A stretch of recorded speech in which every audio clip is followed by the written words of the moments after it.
आनंद जी, आप संघर्ष करो सर्व समाज के सम्मान में, सर्व समाज के सम्मान में। अब मैं आपके बीच में आमंत्रित करना चाहूंगा बहुजन समाज पार्टी के नेशनल कोऑर्डिनेटर और बहुजन समाज पार्टी की राष्ट्रीय अध्यक्ष, उत्तर प्रदेश की 4 बार लोकप्रिय मुख्यमंत्री रही, कई बार राज्यसभा लोकसभा की सांसद रही, हम सबकी लोकप्रिय नेता परम आदरणीय बहन कुमारी मायावती जी के उत्तराधिकारी माननीय श्री आकाश आनंद जी आए और हम लोगों का मार्गदर्शन करें, हम लोगों को दिशा निर्देश देने का काम करें। जोरदार तालियों से आप लोग उनका स्वागत करें। माननीय श्री आकाश आनंद जी।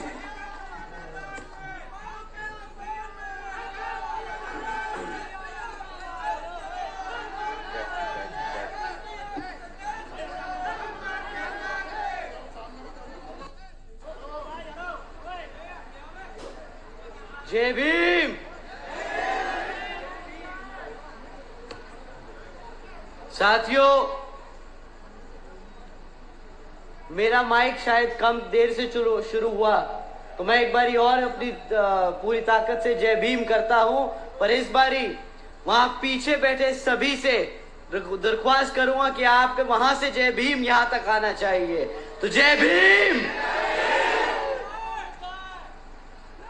साथियों, सबसे पहले मैं यहां मौजूद हमारे सभी बड़े बुजुर्ग, हमारी सभी माताएं बहनें, हमारे सभी युवा साथी, आप जो आज इतनी देर से इतनी गर्मी में हमारा इंतजार कर रहे हैं, हमें सुनने आए हैं, तो आप सभी को मैं तहे दिल से धन्यवाद और शुक्रिया अदा करता हूं।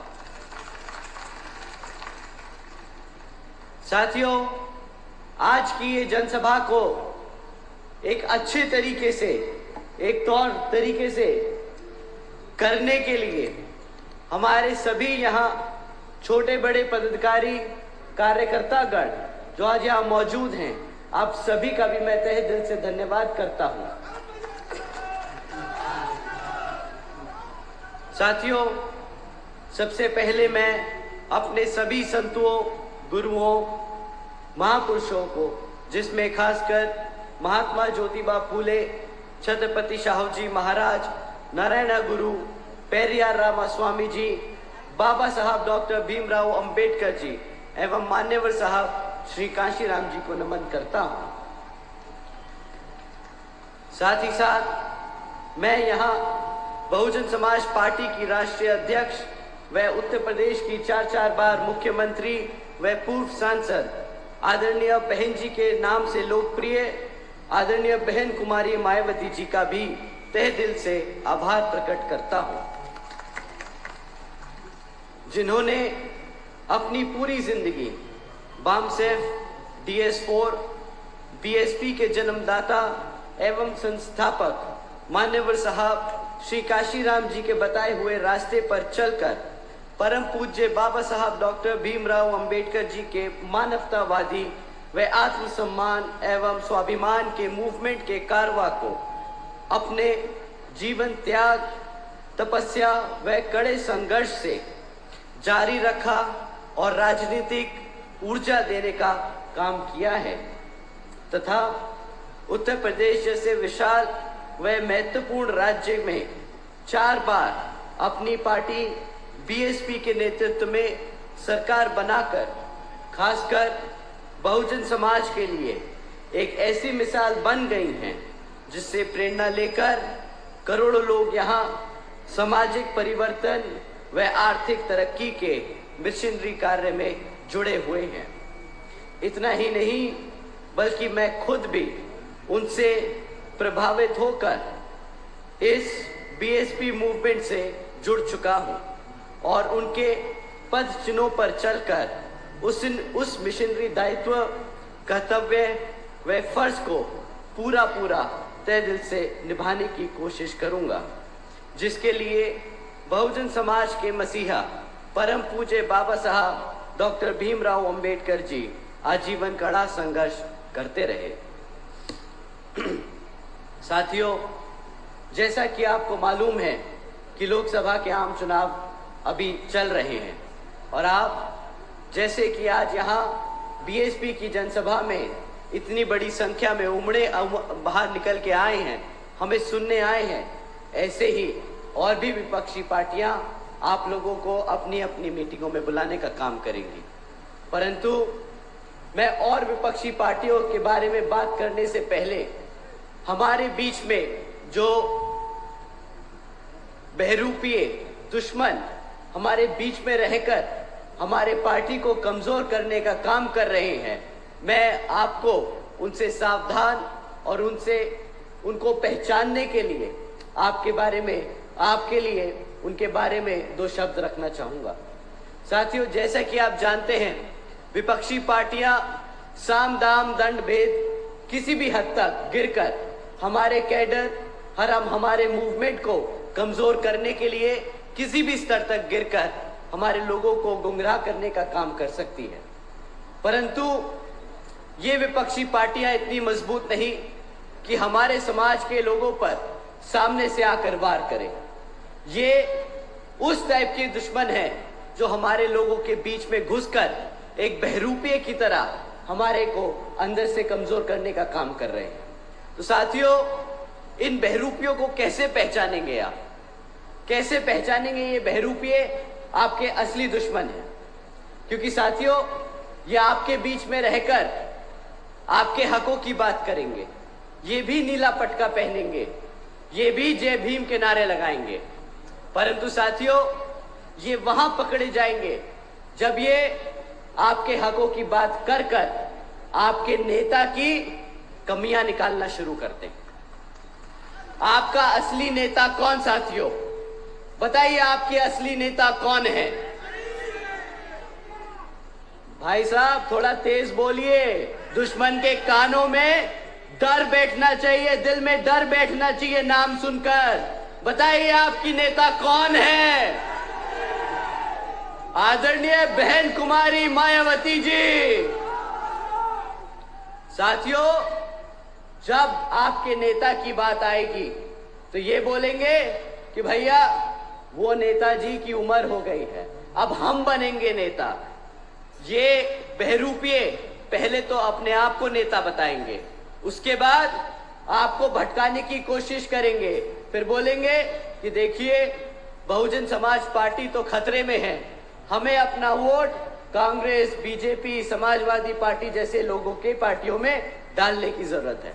तो साथियों, जहां पर ये बहरूपिया आपके नेता की कमी निकालने की कोशिश करे, वहीं पे आपको समझ जाना है कि ये दुश्मन आपके बीच में बैठा है। साथियों, जैसा कि आप जानते हैं, ये दुश्मन, ये बहरूपिया किसी भी चीज का रूप, किसी भी कार्यकर्ता का रूप ले सकता है। ये आपके बीच में एक कार्यकर्ता बनकर आ सकता है, ये आपके बीच में एक पदाधिकारी बन के आ सकता है, ये आपका प्रत्याशी भी बनकर आ सकता है। परंतु आप लोगों को ध्यान रखना होगा साथियों, आपका रिश्ता इस मूवमेंट के साथ साथ बहन जी से है, तो आपका वोट सीधा हाथी पर जाना चाहिए और कहीं नहीं। साथियों, जो भी विरोधी, जो भी दुश्मन, जो भी बहरूपिया आपको अगर भटकाकर इधर उधर करने की कोशिश करे, आपको सिर्फ 4 लाइनें दोहरानी है। मैं आपके साथ साथ वो 4 लाइनें दोहराना चाहूंगा। मैं पहले बोलूंगा, फिर आप बोलेंगे। पहली लाइन साथियों, जो बहन जी के खिलाफ है, जो बहन जी के खिलाफ है वो मान्यवर साहब के खिलाफ है, जो बाबा साहब के खिलाफ है वो बहुजन समाज के खिलाफ है, और जो बहुजन समाज के खिलाफ है वो इस संविधान के खिलाफ है। साथियों, ये बहरूपिये पिछले कुछ सालों से हमारे बीच में रहकर हमारे लोगों को गुमराह करने का काम कर रहे हैं। इन्होंने एक नई तरकीब निकाली है। ये हमारे लोगों को बोलते हैं कि भाई हाथी किताबों के बोझ में दब रहा है, कि हाथी पिछले कुछ सालों से अपने ही किताबों के बोझ में दब रहा है। परंतु मैं आज आप लोगों के बीच में ये अफवाह खत्म करना चाहता हूं। साथियों, हमारे जितने भी सच्चे कार्यकर्ताओं से मेरे को मिलने का सौभाग्य मिला है, उन्होंने मुझसे सिर्फ एक ही बात बोली है कि भैया, ये किताब बोझ नहीं, ये किताब मेरी पार्टी, मेरे मूवमेंट, मेरे मान्यवर साहब की जिंदगी का संघर्ष, ये मेरे लिए कर्तव्य है कि मैं अपने तन मन धन से इस मूवमेंट को चलाने के लिए अपना जिंदगी, अपना पैसा लगाने को तैयार हूं। वो इस किताब को बोझ नहीं, कर्तव्य मानता है। साथियों, ये लोग वो हैं, ये लोग बहरूपिये वो हैं जो दूसरी पार्टियों से मिलकर, उनसे पैसा लेकर हमारे समाज को गुमराह करने का काम कर रहे हैं। साथियों, हमारी पार्टी तो हमारे कार्यकर्ता के धन से चलती है। वो 10-10, 20-20, 100-100 रुपया चंदा इकट्ठा कर यहाँ पे आज ही नहीं बल्कि सालों साल से बीएसपी को पूरे देश में इलेक्शन लड़ाती आई है, और आज भी अपने चंदे से, अपने कार्यकर्ताओं के चंदे से ही इलेक्शन लड़ रही है। परंतु ये विरोधी पार्टियां, दुश्मन की पार्टियां जो है, ये अपने कार्यकर्ता से नहीं, धरना सेठों के पैसों से चलती है। इसलिए इन लोगों के लिए बहुत आसान है कई सौ लोगों को खरीदकर हमारे समाज में बीच में बिठाने का काम करने का। आप लोगों को ध्यान रखना होगा साथियों कि ये जो दुश्मन है, ये हमारे समाज के लिए दीमक का काम करते हैं, ये हमें अंदर से कमजोर करने की कोशिश करते हैं। परंतु आपको ध्यान रखना होगा कि ये दुश्मन पे एक आदमी, 2 आदमी, 4-5 मिलके पूरी पार्टी के दुश्मनों को आपने आप से नजर नहीं रख सकते। साथियों, बहुजन समाज पार्टी करोड़ों लोगों का परिवार है। इन करोड़ों लोगों के परिवार के सदस्यों में कौन सा दुश्मन कहां घुस जाए, ये कुछ लोग नहीं बता सकते, हर कोई इस पे नजर नहीं रख सकता। तो ये आपका फर्ज बनता है, ये आपका फर्ज बनता है कि इन बहरूपियों की हरकतों पर नजर रखें, और अगर आप लोगों को ये बहरूपिये मिल जाए तो इनको बताने की जरूरत नहीं, इनसे अपने आप किनारे हो जाए, इनको समाज से, इनको पार्टी से दूर कर दें। तो साथियों, जैसा कि आप जानते हैं कि हमारी पार्टी तो हमारे कार्यकर्ता के तन मन और धन से चलती है, परंतु विरोधियों की पार्टी कॉर्पोरेट के पैसों से चलती है। आप लोगों ने सुना होगा इलेक्टोरल बॉन्ड्स के बारे में। क्या आप लोगों ने सुना इलेक्टोरल बॉन्ड्स के बारे में साथियों? जिन्होंने नहीं सुना, मैं आपको उसकी कुछ जरूरी बातें बताता हूं। साथियों, पिछले 6 सालों में 25 राजनीतिक दलों ने तकरीबन 16,500 करोड़ रुपए बड़े बड़े धरना सेठों की कंपनियों से इलेक्टोरल बॉन्ड्स के द्वारा चंदा लेने का काम किया। इन 25 राजनीतिक दलों में कांग्रेस, बीजेपी, समाजवादी पार्टी जैसी पार्टियों के नाम है, परंतु इसमें एक पार्टी का नाम नहीं था जिसने धरना सेठों से पैसा नहीं लिया। क्या आप जानते हैं कि वो कौन सी अकेली लौती राष्ट्रीय पार्टी है जिसने किसी भी धरना सेठ से 1 रुपया नहीं लिया?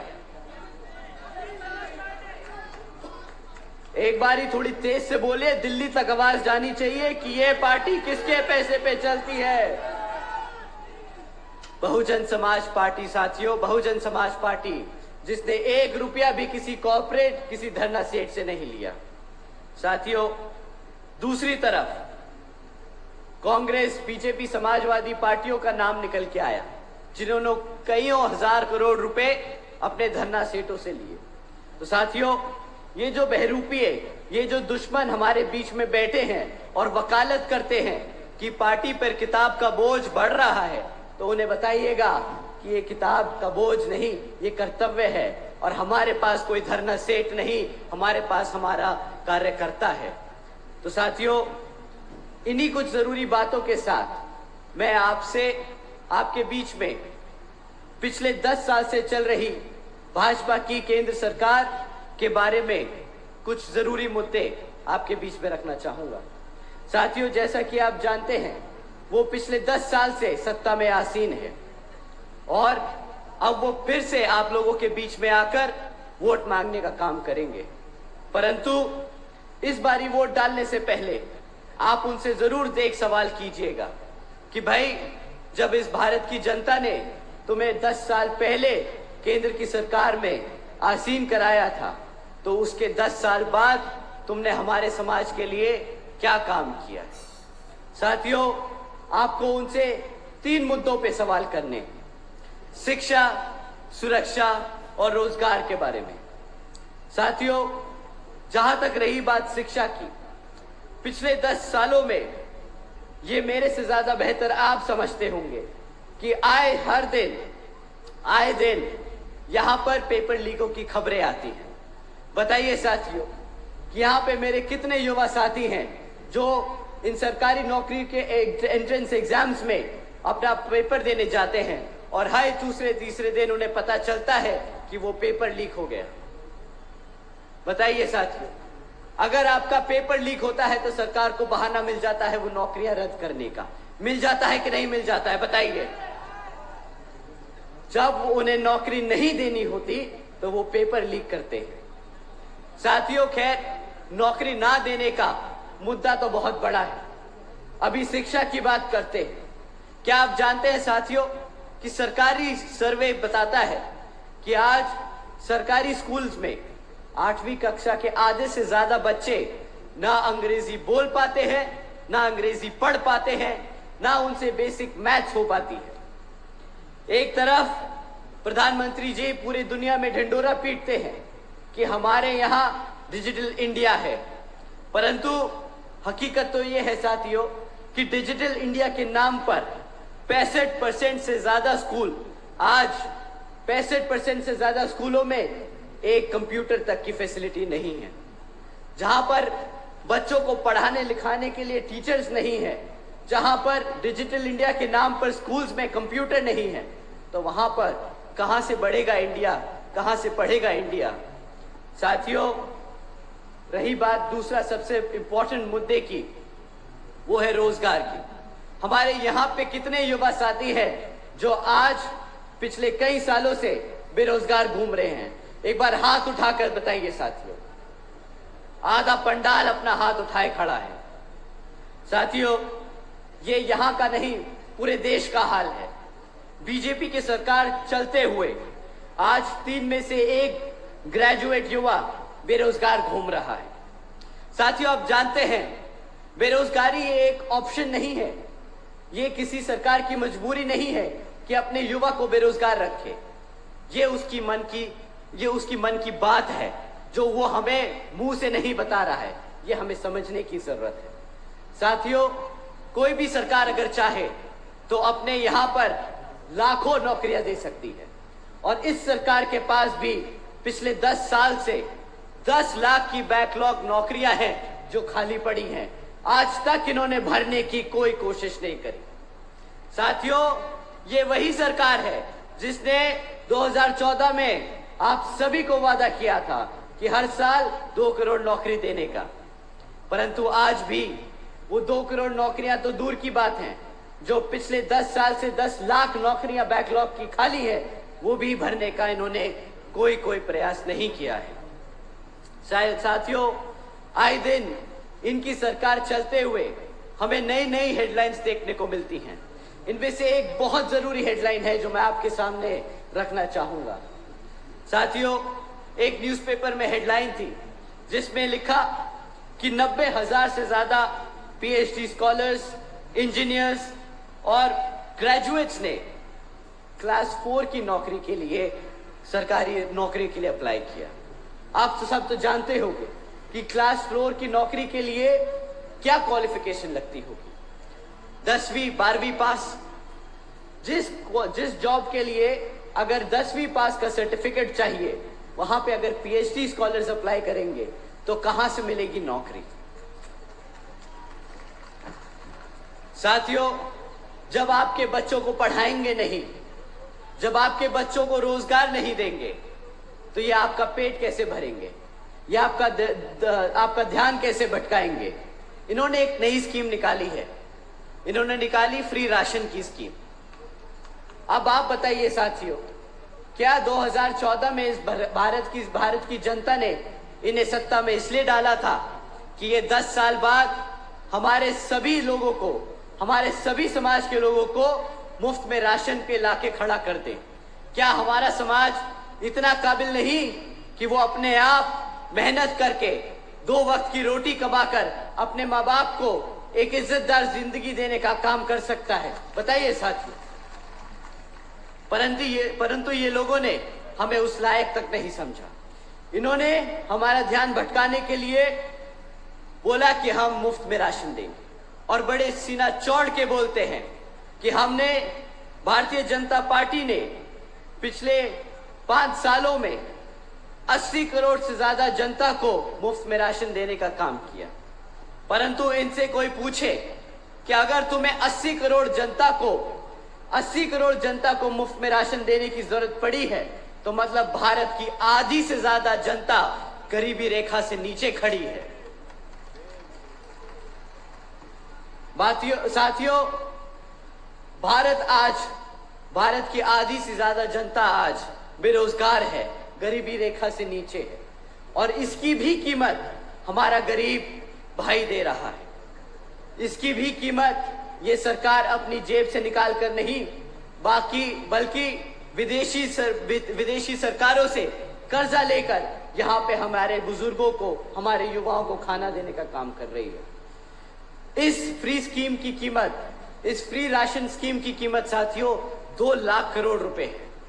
अब 2 लाख करोड़ रुपए तो ये भारत सरकार ने कमाए नहीं है, ये बाहर से कर्जा लेकर हमारी जनता को फ्री में राशन देने का काम कर रही है। अब साथियों बताइए, जब ये कोई सरकार बाहर से कर्ज लेती है तो उसका हर्जाना कौन भरेगा? कौन भरेगा उसका हर्जाना? बताइए साथियों। अरे आप कहां से भरोगे भाई? आपके पास तो अपने पेट में रोटी डालने के लिए पैसे नहीं बचे, आपको तो इन्होंने नौकरी नहीं दी, तो आप कहां से दोगे? आप जानते हैं कि शहरों में जो मिडिल क्लास की जो सोसाइटीज हैं, जो लोग मिडिल क्लास में हैं, जो जॉब में लगे हैं, उनको 40% टैक्स देना पड़ता है। ये उनके पैसों से हर्जाना भरा जाएगा साथियों। अब उसके बाद इसकी कीमत आपको क्या चुकानी पड़ेगी? आपको क्या चुकानी पड़ेगी? आपको क्या मिलता है भाई? कितने का राशन मिलता होगा महीने का? 500, 1000 रुपए का राशन मिलता होगा। इससे ज्यादा का तो राशन नहीं देते होंगे ना ये लोग। अब महीने का अगर 1000 रुपए का राशन आपको देंगे तो साल में कितना रुपया खर्चा इन्होंने आपके राशन पे? 12,000 रुपए। 12,000 रुपए। क्लास 4 की नौकरी अगर आपको बहन जी के समय में मिली थी तो उसमें कितना पैसा मिलता था? कम से कम महीने का 20,000 रुपए। अगर 20,000 रुपए महीना मिलेगा तो साल का कम से कम 2.5 लाख रुपया कमाओगे ना। ये गुजराती लोग, ये गुजराती प्रधानमंत्री हमारे यहाँ की जनता को हाथ में 12,000 रुपए का राशन थमाते हैं और उनको 2.5 लाख का चूना लगाने का काम कर रहे हैं साथियों। इनसे कोई पूछे कि अगर यूपी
किया है, परंतु इनसे पूछिए कि भाई 2014 में गैस सिलेंडर का क्या रेट था?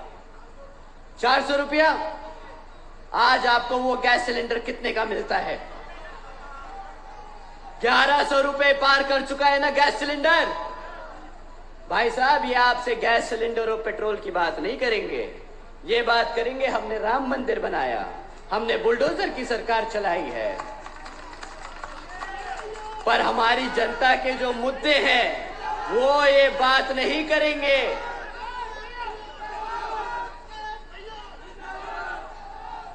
साथियों, ये मार्केटिंग के साथ साथ बहुत बड़े एक्टर भी हैं। वो तो कहते हैं ना कि भाई मंच पर आकर एक्टिंग भी बहुत जरूरी है, दिखना बहुत जरूरी है कि आप बहुत मजबूत हैं। तो इनकी एक्टिंग के बारे में मैं बताता हूं। ये भैया 1100 रुपए का सिलेंडर हो गया है। इलेक्शन से पहले क्या बोलेंगे? एक दिन पहले अपनी पूरी पलटन को लगा देंगे, हर मीडिया आउटलेट पे खड़े हो जाएंगे इनके लोग और बोलेंगे प्रधानमंत्री जी ने अपनी जनता की फिक्र करते हुए ये 1100 रुपए का सिलेंडर को 4 रुपया सस्ता कर दिया है। कभी कभार लगता है कि हमारा समाज इतना भी गरीब नहीं है। वो कभी कभार मन करता है हम अपने साथियों के साथ इनके घर चले और बताएं, भाई साहब ये लीजिए 4 रुपया रखिए अपने पास और वापस जाइए गुजरात, ये गद्दी छोड़िए, इसकी आपको जरूरत नहीं।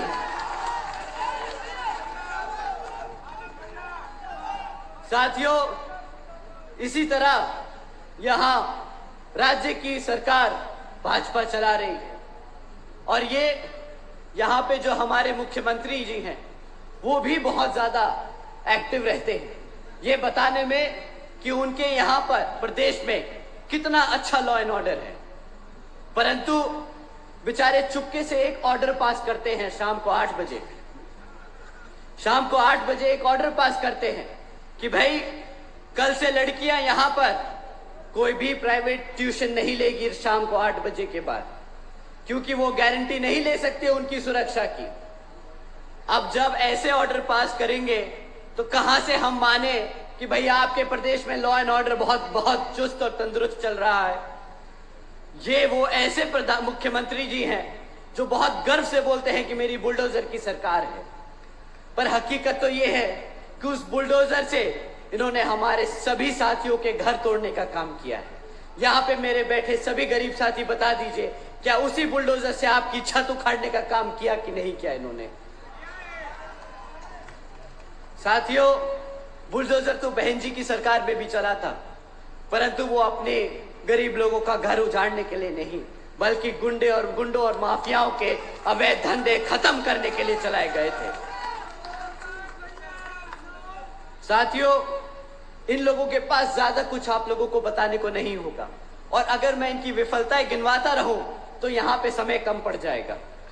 परंतु ये एक चीज को बहुत लेके खुश होते हैं, आप लोगों को बहुत चाव से बताते हैं कि हमने पिछले 5 सालों में राम मंदिर बनाया है। पर अब इनसे मैं ये पूछना चाहता हूं कि भैया आप खड़े थे क्या फावड़ा लेके वहां पे राम मंदिर बनाने के लिए?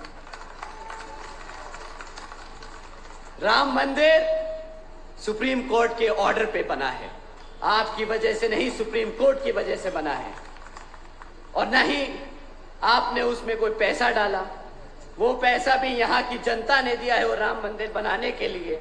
तो आप भाई किस बात का क्रेडिट खाते हैं यहाँ पे मंच पर आकर कि राम मंदिर हमने बनाया, राम मंदिर हमने बनाया? क्रेडिट तो तब मिलेगा जब आप जनता के बीच में खड़े होकर बाबरी मस्जिद के लिए वकालत करेंगे और वहां पे बाबरी मस्जिद बनाने का भी काम करेंगे। साथियों, भाजपा सरकार से साल की 2 करोड़ नौकरियां नहीं दी गई, पर अग्निवीर की योजना जरूर उन्होंने चलाई थी। उन्होंने अपने युवा साथियों के साथ एक नया मजाक करा। उन्होंने बोला कि हम 4 साल की तुम्हें नौकरी देंगे, उसके बाद 25% लोगों को हम परमानेंट करेंगे, बाकी सब आप अपने हाल पे ढूंढ लीजिएगा। अब एक बात बताइए कि अगर किसी को आर्मी ट्रेनिंग देगी, उसके बाद वो बेचारे को बाहर निकालकर समाज में छोड़ देगी, न कमाने के लिए न खाने के लिए, तो वो क्या करेगा? वो क्या करेगा? उसको लड़ाई झगड़ा तो आता है, उसे बंदूक चलाना तो आता है, परंतु उसे अब कमाना नहीं आता। ना आपने उसे कमाने का मौका दिया, ना आपने उसे कमाने का कोई अवसर दिया। ये योजना के तहत चलकर वो हमारे युवाओं को ट्रेन तो कर रहे हैं, पर वो आने वाले समय में हमारे समाज में ऐसे लोगों को मजबूर, हमारे युवाओं को मजबूर कर रहे हैं गुंडा और ये झगड़े फसाद करने के लिए। साथियों, अगर आप किसी को ट्रेन करोगे तो उसे रोजगार देना आपका फर्ज बनता है। आप भारत सरकार में बैठकर ये नहीं बोल सकते कि हम सिर्फ 25% लोगों को रोजगार दे सकते हैं। आपको 25% जनता ने वोट नहीं दिया था, भारत की सारी जनता ने वोट दिया था, सभी युवाओं ने वोट दिया था, तो सभी युवाओं का हक बनता है उस नौकरी पर। आपने इस युवा के साथ भेदभाव नहीं, धोखा दिया है, धोखा साथियों, इस सरकार ने सिर्फ धोखा दिया है। साथियों, इन्होंने आपके बच्चों को पढ़ाने का कोई अवसर नहीं दिया, रोजगार नहीं दिया। इन्होंने पता है ये क्या करने की कोशिश करी है? जब आपके बच्चे पढ़ नहीं पाएंगे तो अपने इतिहास के बारे में नहीं जान पाएंगे। जब उनको अपने इतिहास के बारे में नहीं पता होगा तो वो अपने लिए कैसे लड़ेंगे? अगर किसी तरह बेचारे लड़ भी लिए तो रोजगार कहां से मिलेगा? जब रोजगार नहीं होगा तो रिजर्वेशन भी खत्म हो जाएगा। इन लोगों ने आप पे सामने से आकर वार नहीं किया साथियों, इन्होंने छुप के सिस्टमैटिकली हमें अंदर से कमजोर करने की कोशिश की है। साथियों, इनका हिसाब बहुत लंबा चौड़ा है, परंतु मैं आप लोगों का और ज्यादा समय इन लोगों की विफलताओं पर बर्बाद नहीं करूंगा। मैं आपको बहन जी के कामों में बहन जी के कार्यों के बारे में बताना चाहूंगा। साथियों, जब बहन जी यहां पर मुख्यमंत्री की तरह प्रदेश चला रही थी तो बहन जी ने अपना मॉडल ऑफ गवर्नेंस दिया था। बहन जी के मॉडल ऑफ गवर्नेंस के तहत चलकर बसपा की सरकार ने महामाया गरीब बालिका आशीर्वाद योजना चलाई थी, जिस योजना के तहत बहन जी ने 3,25,000 बच्चियों को 1-1 लाख रुपए देने का काम किया था। साथियों, इस योजना के तहत बहन जी ने गरीब घर की बच्ची को पैदा होते ही सबसे पहले लखपति बनाने का काम किया। साथ ही साथ बहन जी की सरकार में बहन जी ने सावित्रीबाई फुले आशीर्वाद योजना भी चलाई थी, जिसके तहत 7 लाख से ज्यादा बच्चियों को बहन जी ने 12वीं तक की शिक्षा मुफ्त में देने का काम किया था। साथ ही साथ बहन जी ने यहाँ पर महामाया आवास योजना भी चलाई थी, जिसके तहत चलकर हमारे 3.5 लाख से ज्यादा SC, SC, OBC व पिछड़े समाज के लोगों को अपना खुद का घर देने का बहन जी ने काम किया था। साथियों, साथ ही साथ बहन जी ने अपनी सरकार में 90,000 से ज्यादा शिक्षकों को रोजगार देने का काम किया, 1 लाख से अधिक सफाई कर्मचारियों को नौकरी देने का काम किया, 2 लाख से अधिक पुलिस फोर्स में भर्ती करी और 6 लाख से अधिक अपर कास्ट समाज के सभी कमजोर लोगों को विभिन्न विभागों के सरकारी विभागों में नौकरी देने का काम किया था।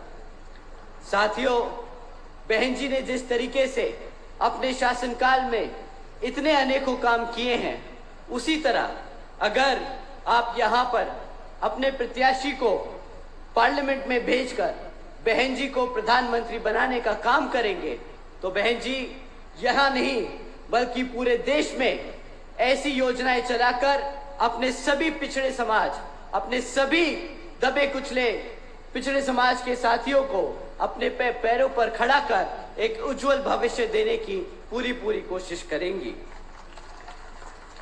तो साथियों, मैं आप लोगों का और ज्यादा समय ना लेते हुए आप लोगों से यही अपील करता हूं कि आने वाले लोकसभा चुनाव में यहां पर वोटिंग मशीन पे हाथी वाले निशान वाला बटन दबाकर अपने यहां प्रत्याशी को आप भारी वोटों से जिताने का काम करें और बहन जी के हाथ मजबूत करें। एक बार फिर से मैं अपने सभी युवा साथियों का, सभी बड़े बुजुर्गों का, सभी माताओं बहनों का दिल से धन्यवाद करता हूं कि आप लोगों ने इतनी गर्मी में इतना समय निकालकर हमें सुनने के लिए यहाँ पे बैठे। आप सभी का तहे दिल से धन्यवाद। जय भीम, जय भारत। बहुजन समाज पार्टी जिंदाबाद, बहुजन समाज पार्टी जिंदाबाद, बहन कुमारी मायावती जी जिंदाबाद, बहन कुमारी मायावती जी जिंदाबाद, माननीय आकाश आनंद जी जिंदाबाद, माननीय आकाश आनंद जी जिंदाबाद, माननीय आकाश आनंद जी संघर्ष करो, माननीय आकाश आनंद जी संघर्ष करो, माननीय आकाश आनंद जी संघर्ष